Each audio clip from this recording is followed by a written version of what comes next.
자, 다음 아프간 얘기 지난주에 했었는데요. 어떻게 나쁜 예감은 틀리지가 않죠? 네. 네, 중국이 이 아프간에 평화 유지군을 파병하겠다고 하는 내용을 네. 관영, 이거 사실 관영이랑 마찬가지죠. 그렇죠. 사우스 차이나 모닝 포스트에서 발표를 했습니다. 그렇습니다. 미군 아프간서 철수하면 중국이 평화유지군 파병할 듯. 중국은 이슬람 국가인 아프간의 내정이 안정되지 않을 경우 그 여파가 이슬람을 믿는 신장 위구르 자치구까지 미칠 수 있다고 보고 평화유지군을 위해 인민군 파병을 고려하고 있는 것으로 알려졌다. 미군이 철수하면 안보 공백이 발생, 정전이 불안해지고 이 같은 정정 불안은 신장 위구르 자치구에도 영향을 미칠 수 있다. 저희가 우려했던 부분, 중국이 이제 약해진 미국을 대신해서 여기저기 다 쑤시고 들어갈 것이다 라고 걱정을 했는데 진짜로 아프간까지. 가나? 예. 와. 그리고 미군이 나간 자리에 중국군이 평화유지군으로 들어간다는 얘기는 이건 유엔 거리가 합의가 돼야 되는 거거든요. 그렇죠. 그러니까 자체적으로 그게 반대표가 없어야 돼요. 그렇죠. 그럼 이제 러시아는 당연히 반대하지 않겠지만 미국이나 서방 국가 입장에서는 사실 이거 반대해야 되는 거거든요. 근데 반대 안 할 근데 걸요? 반대하면 연합군 꾸려서 갑시다 하면 또 지네들이 돈 든단 말이야. 그렇죠. 그런 입장에서 아프간을 중국이 들어가서 잡겠다. 이거 중국이 진짜 이제 접수를 하는 거죠. 그러면 저는 무시무시합니다. 예. 여기서 이제 궁금해지는 게 자, 탈레반과 중국 인민군 간의 관계는 어떻게 형성이 될까요? 일단 그 탈레반 애들이 기본적으로 기존에 있는 아프간 국민들한테 대해서 이제 대대적인 어떤 그 인종 말살 정책 비슷하게 이것들을 펼칠 가능성이 높아 보인단 말이에요. 네. 문제는 이제 이런 방식으로 아프간이 넘어가게 되면 아프간의 일반 주민들이 신장 위구르 주민들하고 친척이야.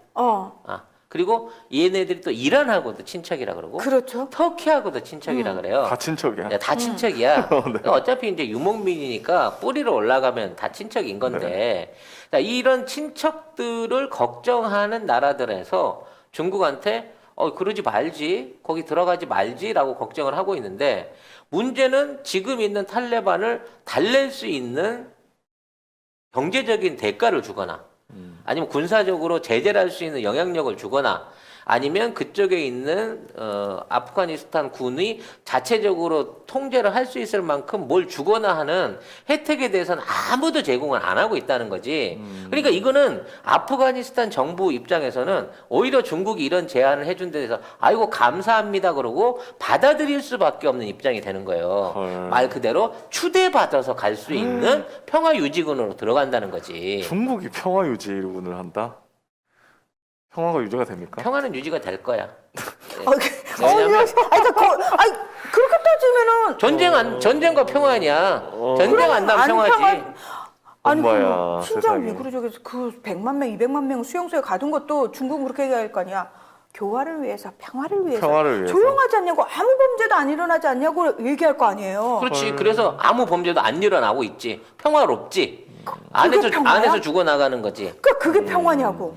신장 위구르 개척을 시작할 때만 하더라도요. 처음에는 일부 소수 군인이나 그러니까 관료들이 와갖고 행정 관료들이 와갖고 그냥 그 자치를 운영해주는 형태일 거라고 생각을 했어요.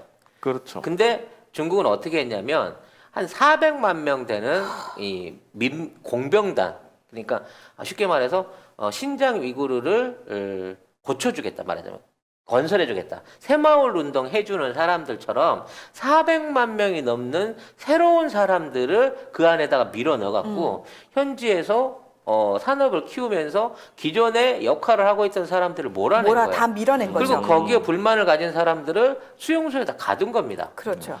파키스탄도 마찬가지고요. 아이고. 중국군이 들어가는 또는 중국의 기업이 들어가는 국가들은 이 무시무시한 숫자의 공병단들이 현지 경제를 완전히 장악할 수 있을 만큼의 자본과 인력과 일거리를 들고 들어와가지고 그 나라를 현지화시켜서 그냥 빠져나갈 수 없는 덫을 확 잡아버린다는 거야. 근데 파키스탄까지 와 있는 세력이 파키스탄 바로 옆에 있는 아프가니스탄까지도 확장되는 꼴을 전세가 그냥 방조하고 있는 상황으로 간다는 거예요. 전 세계가 방조한다. 근데 아프간 같은 경우에는 사실 미군이 고전을 했던 이유 중에 하나가 뭐냐면 아프간의 지형이 굉장히 험준하잖아요. 그리고 워낙 그 땅에서 오래 살았던 사람들이 아니면 잘 알 수 없는 그런 지역들도 많기 때문에 게릴라 작전이 상당히 잘 통했다고 그래요. 그래서 거기에 이제 미군이 속수무책으로 당했다라는 표현을 많이 쓰는데 중국 인민군은 과연 그러면 미군을 이렇게 곤란에 빠뜨렸던 탈레반의 게릴라선, 반군들의 게릴라군에 대해서 어떻게 반응을 할까요? 대응을 할 수 있을까요? 전혀 안 하겠죠. 안 하고 그냥 냅둬요? 그냥 모르는 식으로 할 거고요. 아니 인민군이 공격받아도 아니 이게 뭐냐면 지금 11월까지 얘네들이 순차적으로 나간단 말이에요. 미군이. 그러니까 미군 빠지는 만큼 중국군을 들어오라고 얘기를 하고 있는 거야. 쉽게 그렇죠. 말하면. 그렇죠. 임무 교대를 하는 거잖아. 임무 교대하는데 그럼 뭐 교대로 하면 기지도 그대로 비워줄 거고 그렇죠. 요충지도 바꿔줄 거고 할 그렇죠. 거란 말이야. 그럼 이게 두 나라의 정상은 모르지만 최소한 군사적인 책임자들이나 현지 책임자들의 사전 합의나 얘기 없이 이게 가능한 일이야? 아니 다 이미 합의가 된 건데 문제는 뭐냐면 지금 그 탈레반 반군들에 의해서 미군이 계속 공격을 받았던 부분들을 이제 미군 대신 중국군이 채워지게 되면은 그 중국군을 향하게 될 거 아니냐는 거죠. 안 그렇겠지. 중국군은 공격하지 않는다. 탈레반이. 왜? 중국군은 거기 들어가면 좀 더 이제 다른 방식을 나는 쓸 거라고 봐요. 아까 얘기한 단근과 채찍을 동시에 들고 가는 거지. 니들이 나를 건들면 철저하게 보복하겠지만 나는 미군하고 달라. 니들하고 이거를 나눠 먹을 이 꿀단지를 들고 들어왔어. 그러니까 니들 우리랑 같이 사업해. 그러니까 니들 말 타고 다니지 말고 내가 중국제 자동차 한 대씩 다 쭉 깔아둘 테니까 니들이 이제 우리랑 협조해야 하는 방식으로 돈으로 매수해 버린다니까 얘네들을. 그래서 차라리 똑같은 방식이 파키스탄에서 그렇고 남미에서 그랬지만 만일에 어느 한쪽이 이 문제에 대한 중국이 요구하는 쪽에 대해서 안 들어주면 반대쪽 세력을 갖고 이걸 뒤집어 버려요. 아이고야. 지금 그 남미에 있는 자원들이 다 털리고 있는 이유가 그거야. 이 자원 채굴권을 처음에 나 30%만 줘라고 그렇죠. 들어가요. 그리고 이거를 50%로 늘려갖고 요구를 합니다. 그쪽 정부에서 아니 뭐야 처음 약속이 30%면 30%로 해야지 그러면 반군을 지원해갖고 이걸 엎어요. 그리고 이제 50%를 받아내서 계약을 씁니다. 그러고 난 다음에 다시 정부군한테 합의를 보는 거죠. 어떻게 다시 안 찾고 싶어? 야, 70% 어때? 이런 식으로 해갖고 와, 남미에 있는 장난 광산들, 아니네. 구리광산들 다 그런 식으로 손에 얻은 거예요. 양쪽에서 주고받아 가면서 중국 애들의 이 사채를 통한 전 세계 장악 수법은 이미 정평이 나 있는 거기 때문에 들어가는 순간 발로 탈레반 지도자 불러가지고 바로 그 중국산 홍치 최고급 수용자 같은 거 한 대 준다니까. 그러면서 회담을 이어나가는 거야. 왜? 나는 여기에 니들하고 싸우러 들어온 거 아니야. 사업하러 들어온 거야. 니들 나 사업 파트너로 받아줄게. 미국이 하는 방식으로 미국은 무슨 뭐 정의니 나발이니 뭐 민주주의니 뭐 이런 사상적인 걸 지킨답시고 나서서 하는 거지만 중국은 순수하게 돈이야. 돈. 그 나라의 자원과 그 나라의 토지와 그 나라에 미칠 수 있는 영향력을 돈으로 탈취하러 들어가기 때문에 중국이 하는 방식하고 미국이 하는 방식이 완전히 다르기 때문에 바로 또 파키스탄이 가까우니 얼마나 지원하기도 좋아. 파키스탄하고 탈레반하고 관계 좋거든. 파키스탄은 중국이 딱 잡고 있는데 탈레반이 대놓고 중국한테 막 독립전쟁 비슷하게 막 이거 벌일 수 있나? 이미 다 얘기가 된 상황이라고 저는 봐요. 오히려 안정적으로 이게 조절될 수 있는 겉으로 보기에 평화를 유지하는 걸로는 중국군이 훨씬 더 역할을 잘할 수 있겠죠. 하지만 그 나라도 언젠가는 파키스탄처럼 중국의 영향하로 그냥 잡아먹힌다는 거예요. 그러니까 지금 그래서 사실은 계속 며칠 전부터 우리 댓글창에서도 강원도에 차이나타운이 들어선다는데 이 문제와 관련해서 궁금하다는 댓글 많이 올라왔거든요. 혹시 얘기 들으신 거 있으신지? 사실 그 부분은요. 네. 이제 사실 조금 루머인 부분하고 이걸 사업 계획서 좀 봐야 돼요. 네. 이게 땅을 빌려준 건지 판 건지. 그러니까 일단 최문순 지사가 CBS 김현정의 뉴스쇼에 나와가지고 인터뷰한 내용은 뭐냐면은 100% 우리 기업의 자본이라고 말씀을 그러니까. 하셨어요. 그리고 그러니까 한옥 단지 내에 중국 거리가 살짝 들어가는 거다라는 식으로 말씀을 하셨는데, 그러니까 이제 진행자가 그러면 강원도가 인민망하고 협약을 왜 맺은 거냐? 그러니까 몇 %인지 아직 정해지지 않았지만 문화 콘텐츠를 중국이 동참을 좀 해주면 좋겠다. 그리고 또 중국에 홍보를 해야지 관광객이 올 수 있으니까 협약을 맺은 것이다 라고 얘기를 했는데, 요 부분과 관련해가지고 최 지사는 일단 가짜뉴스가 너무 많이 퍼졌다. 이게 제일 큰 가짜뉴스는 뭐냐면 그 땅을 중국에 팔았다는 거예요. 근데 그렇죠. 그거 아니래요. 그게 아니라고 나도 어. 알고 있거든요. 네. 그리고 이제 그 자리에 차이나타운이라는 걸 세우는 것 자체가 사실은 뭐 인천에도 차이나타운이 있고 내국인들도 많이 이용을 합니다만 네. 강원도 입장에서는 앞으로 중국하고 관계가 좋아지게 되면 제주도로 많이 몰려갔던 사람들을 이쪽으로 이제 그쪽으로? 몰고 오고 싶은 거예요. 네네. 그리고 그걸 통해 가지고 강원도 내 수익을 올리려고 하는 걸 하다 보면 제주도에서도 늘 보였습니다만 홍보하고 사람을 끌어오는 이렇게 승객들을 실어오는 이 권한은 중국 정부에만 고유하게 있기 때문에 왜냐하면 우리가 모집을 못 해요. 우리나라가 여행사가 중국에 들어와서 여행객들을 모집하는 게 아니라 그 사람들을 해외로 송출할 수 있는 권력 중국의 5대 여행사들만 갖고 있는 거기 때문에 네네. 그거를 유치하기 위한 협약은 어쩔 수 없이 해야 되는 게 맞습니다. 그렇기 때문에 가장 중요한 문제는 이거를 통째로 다 팔아먹었다. 그 거리 자체가 이제 앞으로 중국 거가 된다. 중국인들이 거기 와서 집들을 사고 투자를 하고 막 이렇게 돼갖고 나중에 거길 뺏기게 될 거라. 이거는 지금 뭐라고 단언할 수가 없어요.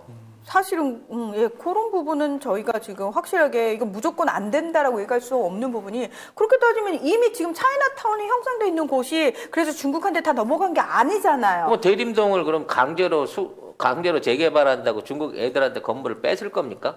제주도에 들어와 있는 중국 투자 건물들이나 LCT에 들어와 있는 중국인 소유주들을 강제로 내쫓을 거예요? 그거는 아니라고 그건 생각을 아니죠. 해요. 근데 물론 우리가 걱정하는 것처럼 그 안에 심각할 정도로 중국에가 경제적으로 종속될 수밖에 없는 계약이 있다고 하면 거기는 반드시 감사해서 밝히지만, 일단 기본적으로 최문순 도지사는 그런 거 없다. 우리 기업이 투자한 거, 우리 기업이 등기를 갖고 있고, 그리고 그와 관련해서 말하자면 인력 유치를 위한 일부 계약을, 협약 계약을 맺은 거라고 주장을 하고 있다는 거죠. 네. 이제 좀 더 구체적으로 감사가 되려고 하면 실제 그 기업이 순수하게 한국 자본은 맞는가? 그 뒤에 숨어 있는 중국 자본은 없는가? 그리고 우리는 모르고 있었지만 그에 대한 다른 중국하고의 이면 계약은 없는가라는 부분은 밝혀져야 되겠습니다만, 지금 그걸로 인해서 뭐냐면 핵심 지역이 중국한테 뺏겼다라고 하는 거는 저는 살짝 좀 그 과장이 아닐까라는 생각을 갖고 있습니다. 근데 뭐 밑에 유적지도 있다 뭐 이런 얘기도 그러니까 있어가지고 뭐 그 부분도 그건 한번 이제 봐야 되겠네요. 그 강원도에서 또는 문화재청에서 나가갖고 실제적으로 액션을 해야 되는 건데, 그거를 다 무마해서 그거를 중국 자본에 주기 위해서 우리 정부나 또는 강원도가 굴욕적인 어떤 협상을 했고 그거를 강제로 진행하고 있다. 이거는 저는 사실 문이라고 봅니다. 만약 그런 게 있다고 치면 감사원이든 국회 차원에서든 그 문제를 바로 잡아갖고 진행할 수 있도록 하면 돼요. 외국인 해야지. 투자에 대한 특별법이 대한민국에 존재합니다. 근데 그 법을 초월하는 그 법에 대한 어떤 특혜를 넘어서는 어떤 수혜 계약이 있다고 하면 그 계약 자체는 존재하지 않고 있더라도 원인 무효이기 때문에 여러분들이 이 점을 너무 침소봉대하는 거는 좀 문제가 있지 않을까라는 게 현재까지는 제 의견입니다. 근데 아직 이제- 국제적인 증거를 모르잖아요, 우리도. 네. 그러니까 사실 저희가 하도 이제 차이나 머니의 위험성에 대한 얘기를 많이 하다 보니까 사실 약간 공포감이 있기도 있어요. 그리고 왜 부동산을 워낙 중국인들이 지금 많이 산다라고 하는데 뭐 우리 은행에서 특혜를 줬대들 이런 얘기들인데 그건 가짜뉴스예요. 왜냐하면은 실질적으로 법 규정상 중국인한테, 외국인한테 우리 은행이 혜택을 줄 수는 없어요. 근데 이런 경우가 있대요. 중국인이 지네 땅에서, 지네 나라에서 돈을 잔뜩 빌리는 거야. 빌려가지고 그걸 가지고 들어와가지고 땅을 사는 것까지는 우리 법이 못 찾아낸대요. 그러니까 우리는 대출을 해준 적이 없지만 없는데, 중국에서 대출 받은 돈 들어와서 현찰로 사면 그걸 우리가 네. 못 잡아낸대요. 예. 그게 대출이 우리나라 대출이 아니니까. 그렇죠. 현찰로 가져온 뭐 방법 그걸 없지. 뭐 방법 없는 거거든요. 그래서 사실 그러니까 가짜 뉴스가 퍼져 있는 게 그거예요. 왜 우리 은행이 우리나라 사람들도 돈 빌리기 힘든데 중국 애들한테 퍼주냐? 아니에요. 그거는 가짜 뉴스, 100% 가짜 뉴스인데 지금 중국은 그런 식으로 자기네 나라에서 자기네가 대출 받아가지고 현금 가지고 들어와서 사는 거를 우리가 못 잡아내는 상황은 있다. 예, 현실적으로 지금 그 문제가 있다. 그래서 사실은 이 부분과 관련해서 지금 일반인들의 공포감이 워낙 큰 상황이기 때문에 저는 이 부분도 사실은 조금 신경을 써야 되지 않나. 예. 우리 이제 영국 키키 제품들을 본격적으로 광고하고 있습니다. 네, 네이버에 영국 키키라고 치셔야 접속할 수 있는 사이트가 있는데 이제 굉장히 다양한 종류 식품들이 있어요. 영국 네, 키키. 5개 브런치에 한 120개 정도 제품들이 있는데 지금 이제 들어가서 보시면 제일 주종으로 있는 게 레시틴이나 MSN 식이 유황 그리고 차전자피 뭐 이런 것들 MSN 안에는 비타민 D도 함유되어 있는 것으로 알고 있습니다. 배송지 적고 주소 적으면서 밑에 보면 요청사항 거기다 송작가 TV만 쓰시면 2개를 시켰는데 3개가 오는 기적이 일어나게 된다는 겁니다, 여러분. 사이트를 어디로 그러니까 들어가야 어느 될지. 사이트 다 들어가셔도 됩니다. 가급적이면 네이버페이로 결제를 하시는 게 네이버페이로? 혼선 없이 빨리 가실 수 있다고 합니다. 네. 그럼 2+1 기간이 언제까지냐고 박혜라님이. 송작가 맘대로죠. 아, 구매 인증을 하시는 분한테는 남아있는 피땀 눈물 화장품 세트들을 풀어드리기로 약속을 드렸습니다. 국민 감정을 좀 고려해야 되겠죠. 강원도 입장에서는 이런 거 그게 국내 자본이 그만큼 투자돼갖고 진행하는 사업인데 이게 허물어져 버리면 거기 투자하려고 했던 국내 기업들한테 더 큰 손해가 나는 거, 우리나라한테 더 큰 손해가 오는 거예요. 그렇죠. 실질적으로 가지고 있는 지분율이 뭐 몇 %인지 모르지만 최소한 뭐 50%, 30% 이 정도까지 막 과다한 정도의 지분이 아니고 그 역할이 문화 콘텐츠와 인력 송출에 관련된 부분이라고 하면 이거는 협업의 단계로서 보여줄 수도 있는 건데 언제부턴가 이 얘기가 굉장히 한중 관계 어떤 뭐 협중, 협한 뭐 이런 거하고 같이 버물려져 가지고 심지어는 중국 애들한테 돈 빌려주고 우리 조상이 쓰던 땅을 강제로 수용당해서 뺏겼네 막 그런 똑같이 복사했던 댓글들이 이 유튜브나 트위터 같은 데 계속 올라오는 걸 보고 있거든요. 근데 이거는 누군가가 작정하고 조작해서 뿌리는 거잖아요. 의도적으로. 의도적으로. 그냥 토시 하나도 안 바뀌고 그냥 복붙해갖고 이런 것들을 올리는 거는 사실 확인이 필요한 부분이 있다는 거죠. 조금 더 지켜보시면 알 수 있을 것 같습니다. 그리고 그런 차원이라면 사실 우리나라만 그렇게 열려 있는 게 아니에요. 그러니까 중국인들은 우리나라만 특별히 타겟팅을 해서 그런 게 아니고 전 세계를 상대로 다 중국인들이 현금을 가져가서 그 나라의 부동산을 다 사고 있습니다. 네. 예. 얘네들은 한번 부동산을 사면 팔지를 않죠. 네, 맞아요. 네, 오늘 방송은 여기까지. 아까 제가 이스라엘 관련돼 가지고 뭐 빠진 지금 게 있었나요? 186명이네요. 네, 확진자가. 그러니까 이스라엘 확진자 있어요. 근데 지금 아마 있습니다. 이스라엘도 얘네는 지금 총선이 어. 계속 여러 번 벌어지고 있거든요. 지금 선거가 한참 되기 때문에 완전 면역을 달성했다고 지금 우기고 있는 거고요. 네타냐후가. 이거가 이제 좀 이런 식으로 방치하다가 또 선거 끝나고 나면 또 확 올랐다 그래서 다시 봉쇄하고 그렇죠. 이거의 반복일 것으로 예상이 됩니다. 네. 지금 일본도 때려 맞고 있는데도 불구하고 5천 명이 계속 넘어가고 있잖아요. 네. 4,800명 정도. 일본은 심지어 검사 수도 많지 않아. 네. 이스라엘은 우리나라보다 인구가 적은데 지금 180명. 뭐 900만, 1000만이 못 되는 그 정도 수준인데도 불구하고 네. 엄청난 숫자가 나오고 있다는 점을 네. 말씀을 드리고 싶습니다. 네.